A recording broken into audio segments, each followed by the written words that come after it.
We are here live, more or less, from Las Vegas with Mark Anthony. I'm Rick Rosen, and this is Good Sports. Good afternoon, Mark. Happy weekend. Um, Early yeah, start, weekend, although every day in weekend. Vegas is a weekend day, man. Hey, the Penis movie comes out Saturday, or it comes out today, and I'm going to go see it tomorrow. So I'm happy. I'm fine. Why do you need to see a movie called the Penis Movie? You've got to. I, I must have missed the memo on the Penis Movie. Go not ahead. penis, Most of the time, peanuts, it'll let peanuts. me put a Snoopy, Charlie Brown. Peanuts. Peanuts. Peanuts movie. Oh, That's it. that's an entirely different subject. Well, Totally different movie. the Totally different movie. Peanuts movie is coming out. Yeah, okay, we're going to have to work on our enunciation. The Peanuts movie. Well, tell me a little bit more about the Peanuts movie. Does Charlie Brown get to kick the football, or is Lucy still a bitch? Yes, of course. Snoopy around, the world's oldest dog. That's right. Riding his. Never mind. Who was his? Who did he Come fight? Have the dog fights with in World War One? on. The Red Baron. Guy makes pizza now. Yeah, makes just he's moved off. He's moved on. Retired and makes and makes pizza. Yeah, that's right. You know what I saw yesterday, which I did not know they manufactured or canned or whatever. Popeye spinach, and they got Popeye on the front doing the and it was like a Walmart. It wasn't like at Goodwill. It was at Walmart, but they make Popeye's spinach. I wonder how many kids relate to. I mean, it's got to be for old people, right? Because I don't give a crap what you call it. Popeyes probably does not resonate near with this generation of children than it did with ours. I can still hear the Mighty Mouse. Here I come to save the day. Do you remember? Do you remember Adam Ant? Have a hamburger today, and I will pay you on Tuesday. Can you spot me the money for a hamburger today? I will gladly repay you on Tuesday. Wimpy. That's and it. Olive oil. That's it. Well, Popeye was ahead of his time. Now look how many people want to eat olive oil. They spread it everywhere. Well, here it is Friday, bud. Sure glad this is the internet. I do. Yeah, I guess so. Greg Harden's not all that happy about the internet. Cowboys defensive end Jerry Jones has damn near adopted the guy, and I understand about giving people a break. And okay, you did this and did that, and now you're repentant, and you're going to be a leader on this team. And the site Deadspin, who, that's their deal. They release information that the people try to hide under the rock with the other cockroaches, and all this stuff came out. But man, if you haven't been to Deadspin and you're any kind of interested, it's domestic violence. You look at what the NFL has done and how they keep. I do not know how Roger Goodell keeps his damn job, dude. You look back to and there's been plenty of incidents before this, but the Ray Rice incident, where the initial reaction was to suspend Ray Rice for 2 games for knocking his girlfriend out, unconscious out. His fiance drags her out of the elevator, and she's obviously out, but you see her come at him, and he drops her, man.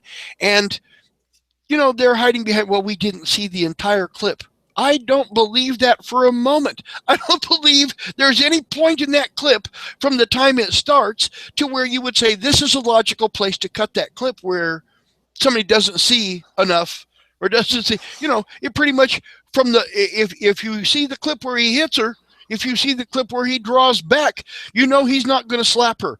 You see his fist come up and next thing, bang. And I do not know where you would possibly think that clip ended where it didn't tell you where the hell's the rest of the clip. Or I've seen enough.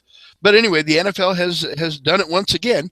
Their initial reaction was to suspend Greg Hardy or Greg Harden for the same amount of time they wanted to suspend or have tried to suspend or appealing the suspension whole thing with Tom Brady over deflating balls, which they should do anyway. Let the teams adjust, just like the teams in NASCAR get to adjust the tire pressure that serves their best needs. If the NFL wants to put on a good show, a better show, then the best way to do that is if you know something makes for better passing and catching, and that's part of the game, do it. If you know something makes for better, they legislate for the offense. But anyway, that's the NFL. On the field. Off the field, they've effed this up again. And now Jerry Jones, Cowboys owner, is going to have to, he's going to have to figure out what he's going to say. It's better for him now that the picture's out. And I mean, this girl's body is bruised top to bottom. She is, and then Greg Harden called 911 to cover his ass. And he's got a couple scratches on his neck or whatever. Okay, yes, you got a couple of scratches on your neck. I'm pretty sure do that to you during player intros on your way by accidentally. I mean, he's a defensive end in the NFL, and for him to have any part of bruising this young lady as she's bruised on her back, it ain't her eyeball to eyeball, and I got pissed off. You threw a punch and I instinctively threw one back and bruised you. No, she looks, the photos came out not too long ago on the different channels about O.J. Simpson and of Nicole, and Nicole Brown Simpson had bruises that are just unmistakably caused by an assault, and OJ is like, no, I don't see him. No, it's makeup. No, right. Well, that's the position. I think themselves into a tough corner, man. I don't know. There is a way out that does not include we really effed this up, because I think that's where they're at. Well, one of the problems is okay, yes, he beat the wife up, blah blah blah blah blah, but you're paying this guy millions of dollars. Hold on. Yep. You're paying this guy millions of dollars for one day a week to be a badass. And then you expect him for 6 days to be a choir boy. That's right. Okay. I'm going to say something, Mark, that's probably so off the... Go ahead. I can say my thought. I know what I'm talking about. Well, I'm not excusing him, but at the same time, we're asking these guys to turn something off that's them. And then for 1 day a week... You're exactly right, and I don't think you know why you're right. And then you have these women who think they can do the exact same thing. Okay, while he's off at work, he's going to be a badass, but when he's at home here, he's going to be a sweetheart. No, he's not. It's very rare that a day goes by here in Vegas, whether I'm on the bus or at a casino or somewhere in my out and abouts, that you don't hear a woman speak as a man would have spoken 30 years ago, 20 years ago. I'll kick your ass. Really? I hear women every day, got to be in the high 90s of the percentage of the days that you hear a woman challenge a man physically, and that thought has changed. The reality hasn't changed. They see Ronda Rousey and say, well, if she can do it, I can do it. Well, you know what? That's because Ronda Rousey's not going against men, because men have a substantial advantage. Now, one of the fallacies is women think, well, I'll kick him in the nuts and that'll end the fight. No, I've seen guys get their nuts kicked up right around their molars and never slowed down in a fight till afterwards. It's just it's all very dependent on randomness or whatever, I suppose. But, male female confrontation always to the absolute barely part of a percentage point goes to the man, simply because of the physicality of the differences in our builds and our ability to be used to more physical contact than women are. You again, it's just overwhelming. And a guy that plays in the NFL and a guy that plays defense in the NFL, it's not like he's the kicker. He's a guy that really plays football in the NFL and plays it at a very high level. And here's the qualifying thing that I said, Mark. I think you are correct, and I'm not 100% certain that you know why. But here's something I got to tell you, and it has a personal touch to it. We look at Junior Seau, and he kills himself after a football career. We look at Mike Webster, Terry Bradshaw's center at Pittsburgh on those great Pittsburgh Steeler teams. kills himself. You look at the guys, the kids that do so many odd things. He wasn't like that as a kid. You know, he was a wonderful football player and a great teammate and whatever, and now this guy's driving down the road hitting people on purpose. Or the defensive end from the Raiders was convicted yesterday of 3 murders. And we always look, what's this, the common bond with the football players seems to be head injuries. And after the fact, they're finding out that it changes how you operate. It's like a virus in your computer, Mark. And I would be hard pressed to say that certainly is not a big factor in a lot of these domestic violence incidents, in a lot of these oddball things that just, they haven't been present with this individual all his life. But once he started playing football and started using his head for a weapon, or getting hit accidentally, or any combination thereof, whatever it is, this type of behavior seems to have a common bond. And it's not alcohol, it's not drugs. Those things seem to come along with it. Well, but I think it first starts from the head in an athletic event that gets damaged, and it's over and over and over. And I think that's a theory that somebody's going to be real hard pressed to try to deny, Mark. It's like climate change. No. It's just, I mean, I know where you're going with this because I've been with you all week. Yeah. But there's no denying that what's happening in the NFL today is nothing new. It's just we have social media now. 20 years ago. It's immediate now. Yeah. Right. 20 years ago, we had to wait for our sports reporter to go to the team meeting to ask the question and then get back to us. We don't have that now. Now there's absolutely no filter there. So, but you can't spell immediate without media, Mark. Right. And it is this instant gratification, and we're never going to put the lid back on that can. So, I mean, it's what we have to deal with now. It's like gun control. As I tell you, I hate guns. Guns do terrible, terrible things. They do protect you. They do have some good, but they do terrible, terrible things. But now people are saying we want gun control in 2015 or 2016 or immediately or shortly for something that's been around since the 1800s, and nobody has ever had they dealt with it in the 1800s, we might have a different deal. You can't have assault weapons. You can't have, I don't think we'd have the mass killings without the ability to do it in mass. If you had to reload the damn musket still, okay, a lot more of us would be safe. Guy gets off one shot with the musket, and then you have a chance to tackle him or stab him with your knife that you don't have. So now it's again, we're looking for a 2015 solve of an 1850 problem. And so we've always advanced our ability to kill one another at the greater than we have advanced to the ability to save one another. Cancer is still a scourge. Heart disease still kills millions and millions. Rick, it's the leading cause of death. Rick. But we can kill by the billions if we choose to. Go ahead. Okay. Let's put the head injuries. Let's put the train back on the tracks. Okay. All right. Okay. All right. Your deal with guns and our deal with head injuries have the exact same solution. Nip it in the bud. We can use the guns to kill. Yeah. Nip it in the bud when they're youth. Right. And that's the only solution now. You're right, Mark. Kids' heads beat in yeah. in youth football leagues because they don't have the protection.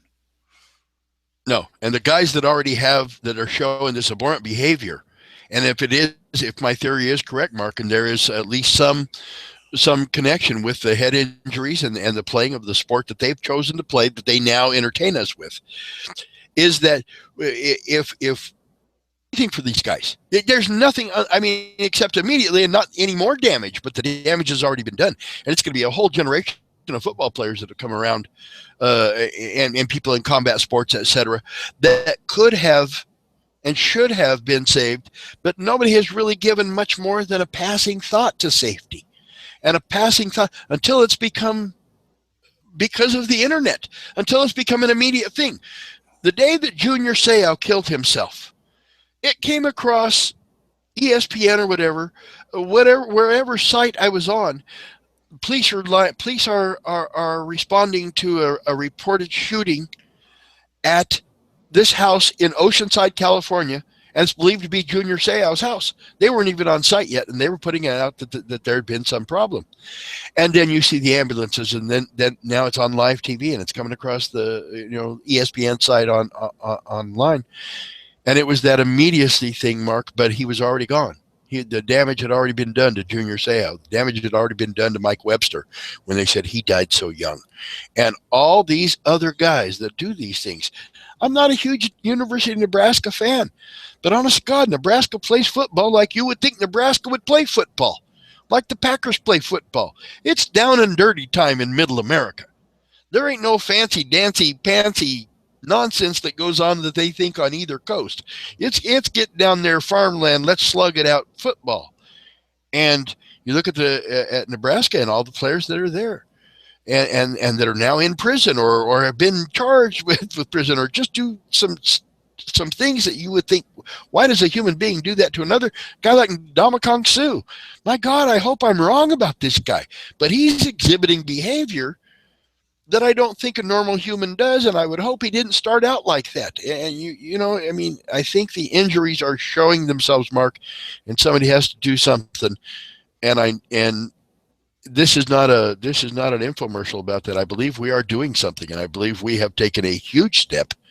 We were most fortunate to be with Dr. Dean Sicking from University of Alabama, Birmingham, and a young man named Merrill Jolly. And we were in the same place at the same time with them, and the work that they're doing as we speak, Mark, to help avoid serious head injuries, to make them a thing of the past, like polio or measles, or one's going to crop up now and again with measles, but for the most part, nobody has them anymore, and that's what they're trying to do. And it was amazing, Mark, to listen to the two of them talk about the possibilities and see the presentation of what Dr. Sicking has. But adding to that, the other people we had in the room from the world of boxing and mixed martial arts, they all agreed the exact same thing. If we can start to protect them earlier, we've got a better chance of having a better society in the future. That it isn't. And here's you're right. That his suicide did not happen because he had a concussion in the NFL. His suicide happened because he had a concussion when he was 7 years old on some field with some tin can that somebody sold him as a helmet that did not protect his head. Yeah, that's absolutely right, Mark. And I think that what we are being a part of, what God has blessed us both to get to be a part of, is going to be as fundamentally changing to this sport as Dr. Sicking safer barrier has been to auto racing. No NASCAR drivers have died since they installed the safer barriers on the outside walls of all. They're going to the inside walls. Demand is more than the output of the manufacturers that make the safer barriers, that send them out in and we're not talking about exotic materials. I mean, it's not made of platinum. We're talking about steel and to configure them and to make them be uniform in their manufacturing, whatever. There's only 2 plants, and they can't keep up with the demand. People say, why isn't the inside wall covered? Well, because they can't do it. They don't have the stuff to send out and then get put up. With the kids in youth football or combat sports, whether it's mixed martial arts or boxing or Muay Thai or any of the great other number of judo, most all of the martial arts involve at one point or the other doing something not good to somebody's head or neck area. I mean, in judo, you get thrown, and if you don't land correctly, your head bounces off the tatami, or you get choked unconscious. Okay, but I would think that's probably the one of the most less parts of the damage that comes from that combat sport or the martial arts. And then you're talking about punches and kicks to the head. In boxing, obviously, a headshot. I mean, that's where people try to hit. That's the lean they have from the get go of that boxing event. When our friend Kenny Bayless says, okay, go to your corners. When you hear the bell, come out swinging, and that's exactly what they do. But they're not. It's very rare that somebody's swinging at somebody's ribs. I mean, that's you count the shots, Mark. You've been to fights, they ain't doing the body shots. They're doing the which. Ooh, that sounds like a good idea on Friday. A body shot. I wonder. Can we head to Treasures? Now, see, since we're on this track, one of the interesting things about the meeting, we had people from both the motor side of things and from boxing and equestrian sports there. And right. one of the neatest things I love about Dr. Sickings is he explained in very simple terms how the safer barrier works in NASCAR, and then how he was able to take that technology, shrink it down, and put it into headsets. And and once he explained it in very non-technical terms, I saw everyone in that room, all of a sudden that light bulb went off on top of their head and went, if you can stop a car going 190 miles an hour and turn it into a 20-mile-an-hour crash, shrink that down to a 10-mile head hit into a thumb tap. It was just amazing. All those light bulbs went off and went, and all these people from all of these different genres just went, this is it. We will no longer have those head injuries. We will no longer have people on the ground unconscious. That's right. How and when can we whichever sport it is, that's always an important thing. Mark, here's the deal, and we didn't talk about this then, but this is a thought that's crossed my mind. If, as we know will work, if a boxer goes into the ring after 3 months of training in the gym, and he goes into the ring because he hasn't been wearing headgear, I guarantee you, he's taken shots to the head in enormous amounts over that 3 months of, and they don't spar all the time. They get in shape. They don't spar all the time, but that's pretty much how a boxer trains. And you get hit in the head. So you go in with a concussion from the get-go. And you get knocked out. It's a result of the combination of the concussion and a punch. Now, if these guys can go into the ring without an existing concussion, any knockout is a much more pure thing. If it's like shooting a duck in a barrel. Okay, if there's one that's wounded, he's even going to be easier to shoot. So if two guys go in, you're getting a much more pure example. You've been to the press conferences, Mark, where you hear the guy say, "I'm mentally, physically, and spiritually ready for this fight." Okay, well they're not, because you can't be mentally and physically, because you've been hurt. You've got something you're hiding. You don't want the other guy to take advantage of, whether it's a cut that's just now healing, or a constant headache. I'm going. You don't train against the Little Sisters of the Poor for a Mike Tyson fight. You got to train. You got to get yourself ready to get hit by Mike Tyson. So the only way to do that is to get hit over and over and over. So I'm just saying that if these guys go in and do not have that already problem with their heads, if you see a knockout in the ring, it will be because of that one punch, that one fight, as opposed to the constant build up to that fight. Whatever happens to these guys under the lights without the headgear on, Mark, that's what the sport's about. That's what it's supposed to be. I so controlled you that I could knock you completely unconscious.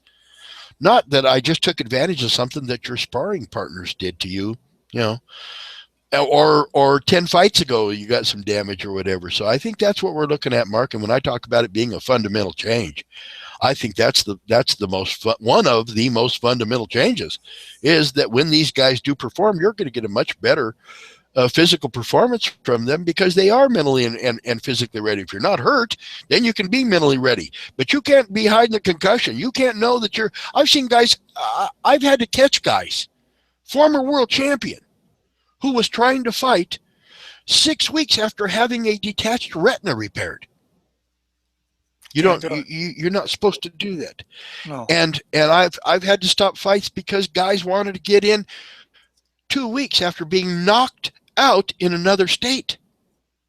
And a guy asked me, "Hey, is there a neurologist that we can get a okay from?" And I said, speaking, you're not going to go any further than me. I was on the board of directors for Boxing USA in Colorado, and I said, "No, this is you're not an amateur, but you're not going to commit suicide here either. We're putting this on for the right reasons." And I went in and I talked to the boss, and I told him exactly what's up. I said, "These guys, the guy says they were looking for a neurologist." And I said, "Yeah, we have some." And I said, "Why do you need one?" And, "Well, he got knocked out a couple of weeks ago." And I said, "Well, in civilized society, it's a minimum of 30-day suspension. You're not supposed to spar. You're not supposed to do anything. That's how it is here in Nevada." So, people try to get around it, Mark. Well, okay, we can account for that now. Put the damn headgear on, and I do think the concussion is what gets guys torn retinas, and it's not really that frontal concussion that kind of squishes things. It's from the side where it gets that ripping effect, and I think you can see that the jerk of it is what happens. And I think we're going to prevent a lot of eye injuries too in a lot of different instances, Mark. So again, I got to think it was the highlight of your week too, to hear those two guys together. Well, it was, because he went through it in a very precise manner. He was not highlighting any, it says, here are the facts and here's how the facts came to be. Here's how your current helmets in football are tested. Technology from 1969, okay. Yeah. Here is why this helmet is number one, and it's not because of safety, it's because of marketing. Absolutely. And then very well prepared. And then when the best part was when we got these people from the different sports and the different genres talking to each other, going, but what if we did? Okay, we have a helmet that does this. Can we do that? And somebody else went, yes, we've got this. Especially like when we got into the electronics of it all. Where it's not going to take any more bulk in the helmet, but we're going to be able to put the electronics in there so that somebody on the sidelines can say that was a 80-mile-an-hour hit. That wasn't right, or that it was a hit on the right side instead of, the camera showed it and it looked like it was a direct hit, but when all of the sensors go off, it's going, no, it was more over here than it was here. More glancing, absolutely. Yeah. And so now we know. Just think of the aids for training. What? I mean, training purposes alone, Mark, to know what damage you're doing with which hand is very, very important. Though you would like to have both hands be equal and both of them be as good as possible. Okay, well, visually, they look like the same punches. Now let's analyze what you did, and so you can look at the whole thing. Was it your footwork that cost you, even if it's the same punch, same right hook that you throw, and you land twice, they land with different velocity. It's like hitting a baseball. A guy doesn't hit a baseball if he's a home run hitter. It doesn't go the same distance every time. There's a lot of variables in there. So the fewer variables you have, the better, I believe, the better your product is. So when a guy knows that he threw that right hand with 150 pounds of force, and the next one only hit with 100 pounds of force, why? What did I do different? Did the opponent move? Were my feet not under me? Did I not square my shoulders? All those things come into play and make for better training. That's how these guys get to this level. You're putting in the time, and you're breaking it down to the most minute detail. And you look at chess; it's the exact same thing. That computer makes millions and millions of calculations. But Gary Kasparov did the same thing, and so did Bobby Fischer, and they were able to do that. And so all those computations and everything, they all come into play in those things like that, Mark. And I think, I mean, for me, I've got to say, between Dr. Sicking and Mr. Jolly, Oh, just that combination that God put together, and we got to be a part of it. I mean, it was just absolutely. I still get goosebumps thinking about the possibilities, Mark. And like I say, when you are absolutely right to think what is going to be saved from these people from this generation on. I mean, we might very well be talking about saving youth football. Parents are much more prone to let the kid go play if they think, well, he's going to get he might, at worst, he might break his arm or get a bum knee out of it, or, whatever, as opposed to, my child died playing youth football. He was 16 years old and died from a hit to the head, which somebody didn't do on purpose. They were just playing football. I mean, so that's the enormity of it does not escape me, Mark, and I think it's incredible. Well, it's like you and I said, once we get this technology into the hands of the youth and into the users, it's going to be something that nobody's going to be able to go, I am alive because of him, because they won't know That's otherwise. Right. But yet, those of us that are involved in bringing this to market are, okay, you don't need to thank me. I don't want that thank you, because it's not, but to know that you're playing football when you're 21 years old and you have all of your faculties with you, I'll feel perfectly happy to know that you are, you are the Heisman Trophy winner. Yes, you just signed a $30 million 6-month contract because you can think and talk and carry on a sentence, where 15 years ago, that wouldn't have happened. Yeah. That is the coolest thing about all of this is how many lives will be changed because of this technology. Yeah. And unknowingly, Mark, never give a second thought to it. Do you ever give a second thought to the guy that built the carburetor in your vehicle, or the fuel injection system that doesn't catch fire and doesn't do the things, or seat belts, or all the same padded dashboards, all these safety innovations? Nobody ever gives a second thought to it, and that's how we want this thing to be, Mark. I think we both very much agree on that. We just want it to happen. We don't care. We don't give a damn about the personal, public. Personal. I don't care who knows. I don't care if they ever know my name, Mark, that's associated with this. I want it to be known as Vegas Bets for a reason. Dr. Sicking sees that. We were most fortunate to run into Merrill Jolly from Lazy J Rodeo Safety Equipment, who has been working on these things, and to put the two and two together and say, okay, you have a great product, you have a great idea, let's put these two together and see what we get, and to listen to them do it. In the thin air of that conversation, I wish I had a record button on my frickin' ear, because I would have recorded that conversation for posterity. But you and I got to witness it, Mark, and it's there's no other way to describe it other than it's going to be absolutely life-changing, as are some other things in sports, Mark. But I mean, just the sheer numbers of things that are going to be changed by this technology absolutely astounds me. So we've talked about Greg Harden, and obviously I got us off into the brain injuries.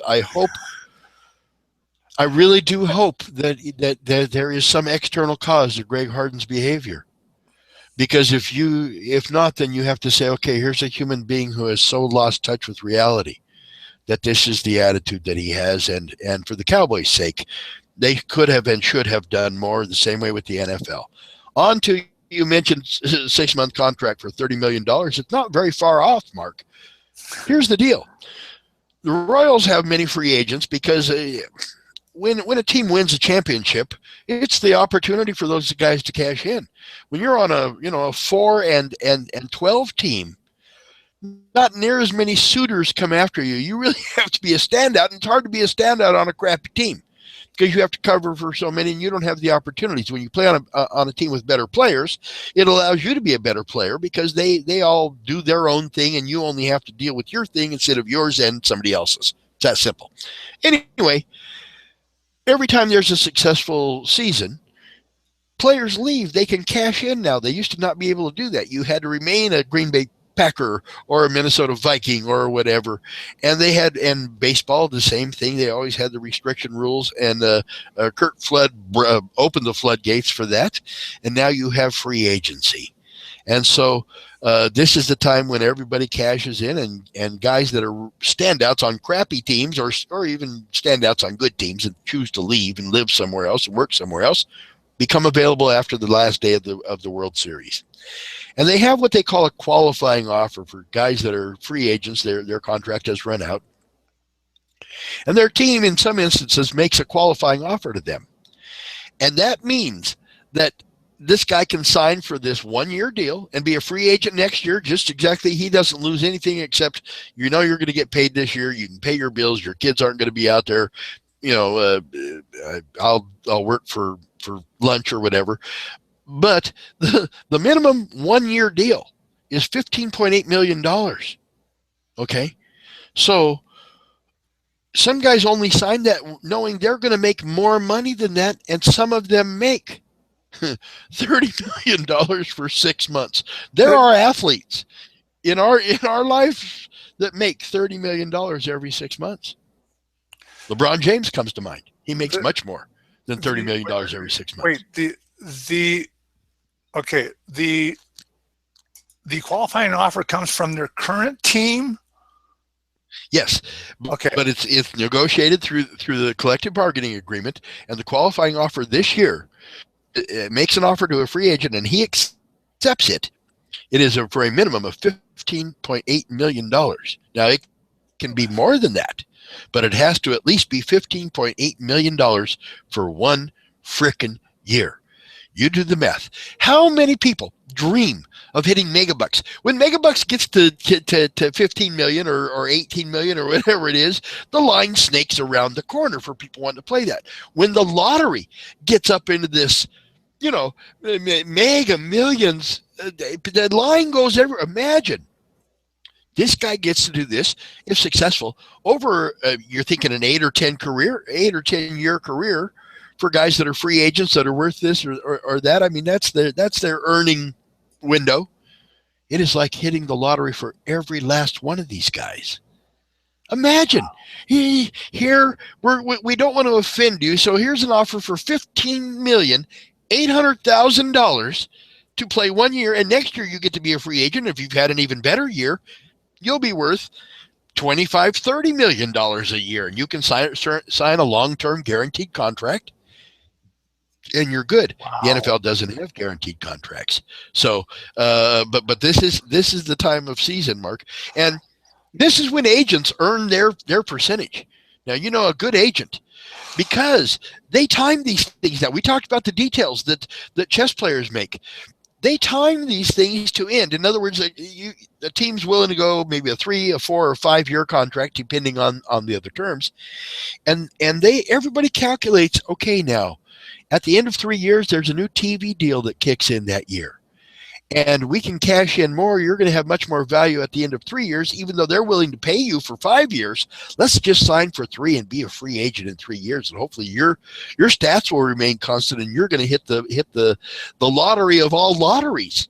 And that's exactly how they do. So this is when a good agent really earns their keep, by understanding the nuances and those kind of things. I mean, they also can help you out quite a bit by signing a trade-friendly type contract, where a team will pay more now than you should make. So because you've given them some wiggle room, if things don't work out and they need to trade you and your salary towards the end of the next year, that you've given them. Some guys have no trade clauses in there, and that's why they want to know where they're going. They don't want to go to Cleveland. They don't want to go, they want to go somewhere where they have a chance to win. They want to be a Yankee or a Dodger or whatever. So If it's trade friendly and salary cap friendly and all those kinds of things, it makes your total value go up. Sometimes guys don't get it, and they price themselves out of a market that they could just kind of open their eyes if someone would tell them, hey, it's going to be have more overall value. Your bottom line is you're going to make an extra 100 million if you just shut up and sit down and take 15.8 million this year. Next year, when the TV deal kicks in, you're going to be worth 100 million. So anyway, that's where we're at. Baseball has, and here we go. Here's a quick rundown of the free agents. Daniel Murphy went on that incredible home run streak for the Mets in the playoffs and up to the World Series, but did make the major error in the game that let the Kansas City Royals win the game. I believe it was Game 4, and that was all she wrote. And anyway, Murphy's a free agent, and he could make quite a bit of money just because he was on TV, I suppose. The Cardinals are going to lose Jason Hayward. He's going to get expected to get over $100 million on the free agent market. So their qualifying offer, they can give him, they tell you 15.8 million now, or they can, they can try to negotiate with him, but they expect Jason Hayward's going to be worth over $100 million in this next contract. And John Lackey is expected to decline the $15.8 million, believing he can get a two-year deal that's going to be worth more than the 30. It's going to have to be more than $31 million for 2 years to equal that. The Dodgers, the big name there, Zach Greinke. I don't know if he's going to re-sign. And all the Dodgers will get is a draft pick in compensation if he leaves. They will obviously make him a qualifying offer of $15.8 million. Greinke's going to get a lot of money, and he's expected to. The ball's really in his court. He may take off and go elsewhere. I'm not sure. He started with Kansas City. Imagine if they had Zach Greinke on their staff still. Brett Anderson, guy went 180 in the third innings for the Dodgers, and that's a good chunk of innings, and he's gonna score. And Howie Kendrick, their second baseman, all out of Dodger land. And I mean, Dodgers have that incredible $300 and some odd million payroll, so it ain't like any of them are hurting. They just want to move on. Alex Gordon from the Royals, expected to make some big bucks, whether he stays with Kansas City or not. He's gonna cash in on the Golden Goose Express. And Chicago White Sox, I don't know if you remember Jeff Samardzija. He'd been a wide receiver at Notre Dame and quite a gifted football player, and moved on and was in the Cubs organization, and now he's still in Chicago but over with the White Sox. And he might maybe not going to re-sign, or at least sign the $15.8 million 1-year deal. And if he has a good year, he might take that 15.8 for right now, and if he has a good year, next year he could really be worth a whole lot of money and really control where he goes and what he does. And finally, Colby Rasmus, the guy that hits the baseball and the baseball says "ow" for the Houston Astros, he's probably going to take their offer. So anyway, that's free agency. What do you think about Rick Pitino? He still remains at Louisville. You talk about bulletproof, man. He was getting well. I mean, it's tough to blame the ensign. You're pretty much always the captain's the guy that goes down with the ship. The ensign might die too. He just doesn't get the notoriety, And Rick Pitino's still at Louisville, even though odds are increasing every day that he's in an untenable position, Mark. I mean, he was the captain of the ship, and the guy continuously, it wasn't a one-time deal, evidence strongly suggests that this went on at Louisville over a good amount of time, where they were providing sex, or at least women, and maybe the guys had to negotiate their own sex, whatever it was. I don't think it's in the. I don't know what page that's on. Maybe 69, page 69 of the NCAA rules manual. I'll look it up. But obviously, it's not helping Louisville. Speaking of college basketball, Harry Giles is going to go to Duke. He tore his ACL on Tuesday, I believe it was, and last year I think he tore up the other knee. But Duke, he's the #1 player, and Mike Krzyzewski, our buddy, and one of the greatest coaches ever to walk on a basketball court, went ahead and extended him a scholarship, and Giles took it. So he's going to be playing at Duke University in the not too distant future. Seattle Seahawk Lockett got out of the hospital after having the neck surgery from the hit that was, I don't know if it was a dirty hit, it was a solid hit, and had the neck injury again. Back to Dr. Sicking. When I told him about that, and then I explained what happened, he's talking about the much like a head and neck restraint system that NASCAR uses, that could be available for football helmets and keep guys from having the neck injuries as well as the head injuries. Mark, I think that's incredible. And LSU and Alabama play tomorrow. LSU #2, Alabama #4 with the one loss. If Bama loses, they've got no shot at the national championship. If LSU loses to Alabama, then several things are going to happen to let them back in the hunt. But of course, you can't watch an LSU game without looking at Fournette. And this guy's he's got Heisman written all over him. I think he's going to be a real tough man to beat out of the Heisman Trophy. So anyway, Todd Gurley and Adrian Peterson, Todd Gurley with the St. Louis Rams, Adrian Peterson with the Vikings, and both tore up knees. Gurley while he was at South Carolina in his senior season. Man, what a terrible injury. And Adrian Peterson has had back-to-back torn up knee years, and then comes out and goes almost sets the record, the NFL rushing record. And they're going head-to-head on Sunday. Todd Gurley for the Rams, Adrian Peterson for your Vikings. What do you think? The knee bowl? First of all, it's amazing he's still with the Vikings. That through the whole off-season bullshit that that he went through, but going down this injury list. Let's totally neglect the kid he hit with their stick. Well, okay. We don't want to bring that up. Going back to social media, the internet, and now the fact that we have such high definition cameras that now we're when somebody rips off their kneecap, we now see the kneecap. I mean, I watch these games, and I mean, I can just sit there and feel that kneecap snap as I'm watching it happen. You're going, ooh, that kind of hurt. Okay. That's where Dr. Jerry Punch comes in handy. He's the doctor that's the announcer too. And when something, when somebody gets hurt, then he explains the injury in depth. Yeah, I got you. Who was it? Atlanta.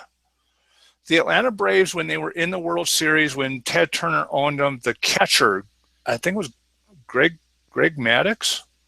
When he got Greg Maddux is the pitcher from Las Vegas. Okay, sorry. With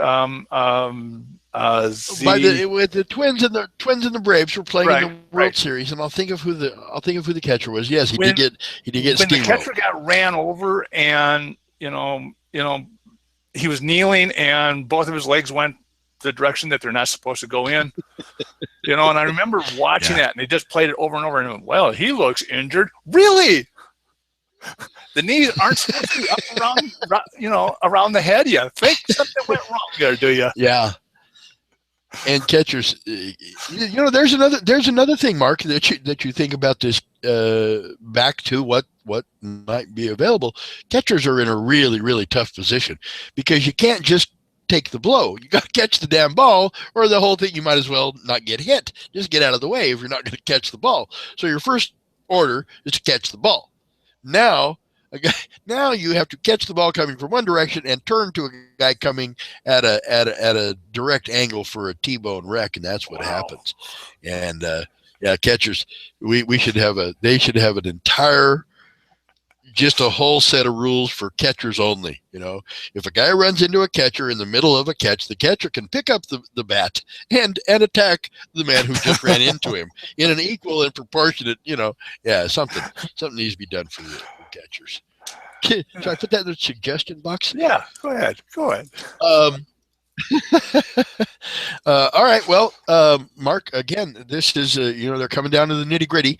The first of the football playoff rankings came out, there's only 4 teams that make it in. Obviously, there's going to be non-ending nonsense until they expand the playoffs, and then they have to cut back a regular season game, and so it's money instead of the right thing to do that always seems to control college athletics.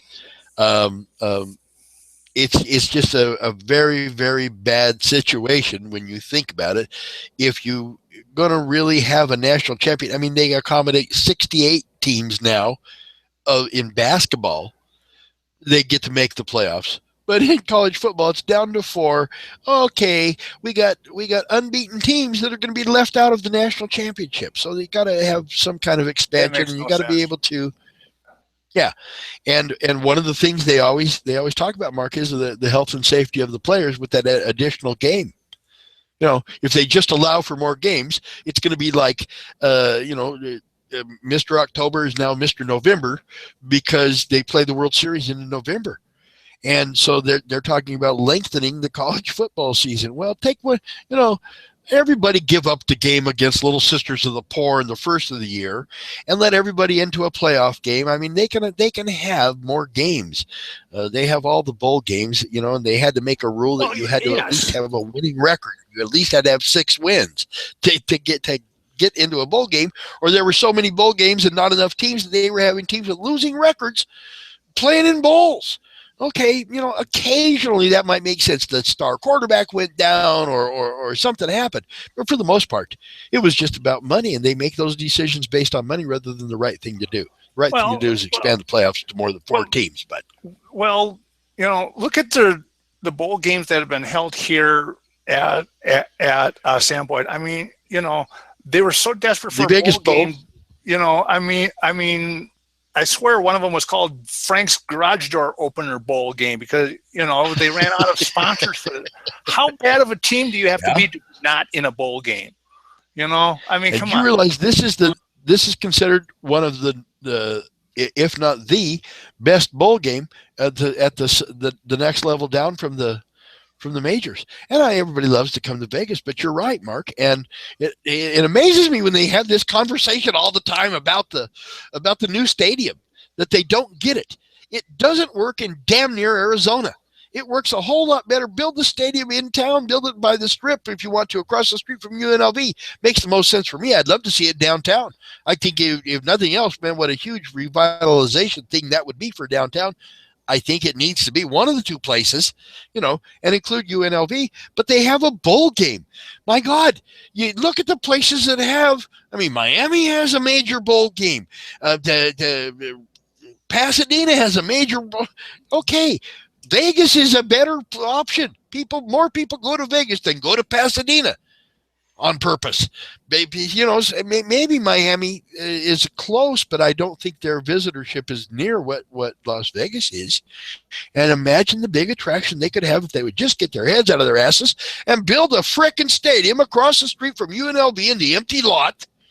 Do whatever you need to do to get it done. But, let's have a bowl game that's worthy of Las Vegas. We have this huge brand, and it's not that they don't try. Tina Kunzer Murphy ran the Las Vegas Bowl for quite a few years, very successfully, built it into what it is. We've had some great teams come in and play in this game, Mark. Boise and USC and on and on and on. You've seen some great teams that were either 1 year away or very close, or just some circumstance kept them from being an elite team that year. We get to see them here, but again, it's just I don't know what they're thinking, Mark. Look what bowl games do for other players. No. Well, look at the Super Bowl. No matter where the Super Bowl is held, they might get 100,000 people there, maybe 100,000. Every year, there's 300,000 to 400,000 people in Las Vegas to watch a game that's not even played here. We get more people here, absolutely, than any stadium that they've ever had the Super Bowl will hold. To come into the racing sports books and have what a great time, man. If you've never done anything, it's to me, it's a whole lot more fun than New Year's. And New Year's is fun. I'm not saying that. I'm just saying for the incredible Las Vegas experience, come here on Super Bowl weekend. You go to a Super Bowl party, whatever the hell it costs to pay, you're going to eat more hot dogs and chips and stuff and drink more beer, but you're going to have the time of your life. And they could do that with the bowl game. They could have the Super Bowl here. The people and the money would be extraordinary. Yeah. And now they've built this stadium for a hockey team that I'm not sure we're going to get, Mark. You would like to see a hockey team here. I would like to see a successful hockey team here. I think it would be much more good on the ice product to bring in an existing team rather than have a startup team and go through that long growing process. If they're dependent on tourists in making this hockey team a success at this arena, then they're going to have to be good. Because do you want to go see a 1-9 team play? No. Yeah, and if you have to park in Henderson, Commissioner Sisolak, to walk to the MGM, the guy says he's used to walking half an hour after parking to go to a San Diego Padres game, and I'm thinking, you leave your car in Tijuana to go to a baseball game in San Diego? Because I don't know where you're parking. But you could probably park in Tijuana. It takes you 30 minutes to walk through the MGM. Yeah. What do you think about the parking? What do you think about them charging for parking, Mark? Nope. Downtown is doing that, and it's killing them. Downtown is doing that, and it's and they're all sitting there going, doesn't help them. Yeah. Yeah, it's like no, I'm not paying for parking. I'm sorry. It is so funny. When I first moved here, I could not get the Vegas mentality. People here are lazy, they are idiotic, and they don't want to pay for shit. Now that I've lived here 15 years, I don't want to pay for shit. I'm not going downtown if I got to pay for parking. No. And it better be free. You're not the first time I've heard that, Mark. Yeah. Yeah, and there, again, MGM is not supposed to stand for money gouging, and I'm not going to say what the last M I would put in there is but that's exactly what you, and it's like, okay, downtown people park there and then go to work, so you charge for parking and you put some controls on it that way or whatever. Okay, that makes sense, but you can't kill this goose that's been laying at least silver eggs downtown, and you want it to lay golden eggs like the Strip does. Okay, then you just can't keep nickel and diamond people to death, or they'll go where it's free. Now the Strip has probably done downtown a favor. I think their biggest supporters of paid parking is the people downtown. And send them all down here, or at least the people that get, that maybe they'll have they used to have gas wars. I don't know that they do that much anymore, but it's $10 on the Strip. Okay, it's only $8 downtown. Okay, now the Strip's down to $5. Buy one get one. I don't know what they're going to do, but the competition might be good. But yeah, I'm not a big fan of them charging for parking. I've always thought that was a ripoff, no matter where you are. And now, people are used to paying $30, $40 to park at events. Why? Take the bus. It's $2. Get on the bus, Gus. Don't need to discuss much. All right, let's wrap it up. All right, is that the good way to leave? Yeah, that's a good way to leave. All right, folks. Well, have a great weekend. Remember, there's going to be some kick-ass football. NFL coming down to the people eliminating others. The Packers lost. Now they're going to take on the Cam Newton and that gang there, and they may come up with their loss. So they're whittling their way down. But there's going to be some great football, some great college football. LSU Bama going to be a real good game Saturday. So and fights here in Las Vegas at the D tonight. Mark, there's a championship fights in the outdoor arena there, and then tomorrow, Rios and Bradley at the Thomas and Mack, a great venue to watch to see the fights from. Not associated with the casino. The Wynn is staging it, but not having it in any place at the Wynn. It's going to be at the Thomas and Mack, and it's a great place to watch fights. So definitely good weekend. Always a good sports weekend here in Las Vegas. And our thanks to a special mention out to Dr. Dean Sicking and Merrill Jolly and all the people that attended the meeting and saw the future right before their very eyes. It's coming very, very quickly, folks. So we will keep you informed here on Good Sports. And once again, we thank you all. GoodSportsMedia.com. We're leading the way. All right, Mark. Well, for all of us here at Good Sports, I'm Rick Rosen. It's been my great pleasure to be with Mark Anthony. And until next week, we'll talk to you. You've been watching Good Sports on GoodSportsMedia.com. Good night. Bye.